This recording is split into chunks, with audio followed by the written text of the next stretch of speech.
Thanks for the butt shot. We appreciate that. Hey! No. Hey guys, what's up? Welcome back to my channel. So good to have you here. For those of you who don't know who I am, my name's Stefani. Welcome to my channel. I come out with weekly vegan lifestyle and recipe videos. However, I know, I've been totally dropping the ball with my weekly uploads. I'm sorry. I know, I've been really trying, guys, but I have been so horrendously freaking busy. Like, I haven't had any days off in over a week. I think like 8 or 9 days, and I wasn't even supposed to have tonight off, but if you guys follow my channel, you'll know that I'm a bartender out in San Francisco, and I work at a sports bar nonetheless. And if you guys follow sports at all, you'll know that playoffs for basketball is going on, and a Bay Area team is in the playoffs, and so that's a huge deal. And they kind of overstaffed the sports bar that I work at tonight and decided that they didn't need me. So as soon as I found that out, I sat my ass down and I was like, I'm going to do this video. And so here I am. And it's actually really fitting that I've had absolutely no time to film, because the recipes that I want to share with you this week are 3 of my favorite super simple vegan lunches that are so easy to make, and they really don't require a whole lot of ingredients or a whole lot of time, and they're perfect to take with you to school or work, especially if you're super busy but you're still trying to maintain a healthy plant-based diet and eat well and have something delicious and filling with you. So with that being said, guys, I'm gonna go ahead and hop into the kitchen and share with you how I made these 3 incredibly easy vegan lunches. Okay, so the first thing I want to share with you guys is this insanely delicious and ridiculously easy recipe for French green lentils with sweet potato and chard. It has quickly become one of my favorite quick and healthy vegan lunches, and it actually makes a lot and freezes really well, so you'll have plenty of leftovers. For the ingredients, you'll need a cup of French green lentils, 2 garnet yams, which are also known as sweet potatoes, a bundle of Swiss chard, or if you can't find it, collard greens would work just fine in this recipe, some veggie broth. I absolutely love this, better than bouillon veggie base, so that's what I'm using, and finally a few cloves of fresh garlic. To begin this recipe, you're going to want to soak your lentils for a few hours in some water. This actually helps them cook up really well, since they do normally take a while without this step. Go ahead and drain them and set them aside, and then take a few cloves of garlic and start chopping it up finely. I used about 3 big cloves here. Then go ahead and wash and chop your chard, and then peel the skins off your 2 garnet yams. Once the yams are peeled, chop them into small 3/4 of an inch cubes. Once everything is all chopped up, go ahead and add in your cup of soaked lentils and chopped garlic, chard, and sweet potato into a big pot, and add in enough veggie broth to evenly coat everything. I found that about 3 to 4 cups did the trick for this. I also decided that adding in a little bit of lemon juice was really fantastic in this, but it's totally optional. Turn the heat up to about medium-high and cook this for about half an hour. After about 30 minutes of this being on medium-high heat, everything should be cooked thoroughly, and it's ready to be served up with a little bit of black pepper over the top, and then you've got yourself a super easy, delicious lunch that only took 5 ingredients to make. For this next recipe, I decided to share these fresh veggie wraps, which are one of my favorite ways to use up any veggies left over in my fridge, and can be completely customized to suit what you like.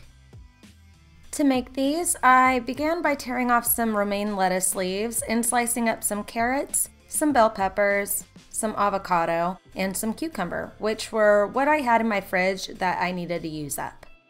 Then you're going to want to get some rice wrapping papers, which you can find in the Asian food aisle at your grocery store. Also, you want 2 shallow dishes and some toasted sesame oil. To begin making these wraps, fill one of the shallow dishes with a bit of water, and with the other one, go ahead and sprinkle it with the toasted sesame oil. This will prevent the rice wrap from sticking to the dish. Go ahead and grab 2 of the rice wrappings and dip them into the water for about 10 seconds. This is what's going to make them pliable, but make sure you don't over soak them or they'll just become really soggy and gross. After about 10 seconds, go ahead and pull them out of the water and set them on the oiled dish and begin layering in your veggies.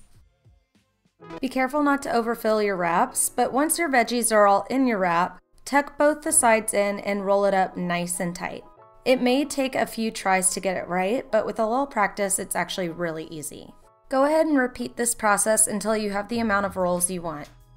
I decided to also cut these in half to fit into containers a bit easier for taking with me to work, but if you do this, just make sure you use a nice sharp knife.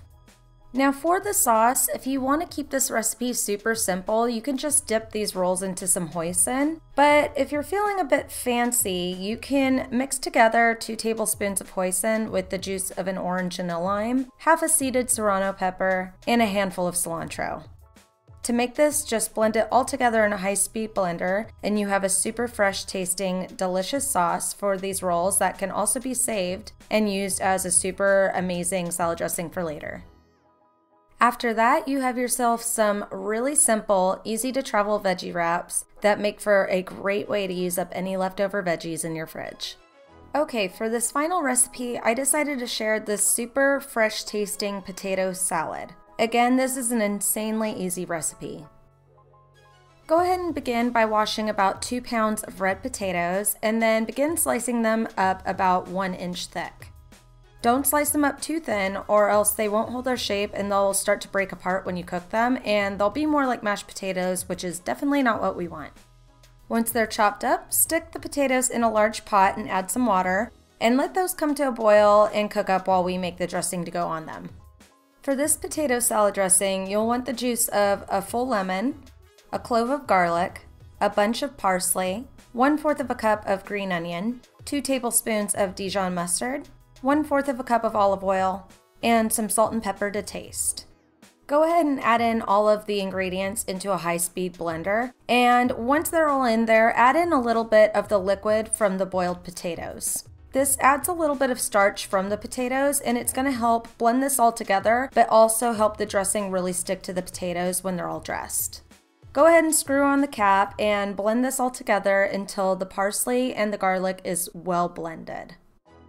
At this point, you want to go ahead and check on your potatoes and make sure that they're fork tender, but that they're not so overcooked that they're mushy and fall apart on you. Once your potatoes are cooked enough to be fork tender, go ahead and carefully drain them into a colander and then put them back in the pot so they can be easily tossed with the dressing. Make sure that you're gentle when tossing in the dressing so you don't break up the potatoes and create lumpy mashed potatoes. Once they're all dressed up, you have the option of adding in whatever you want, but I found that some chopped celery adds a great crunchy texture to the potato salad.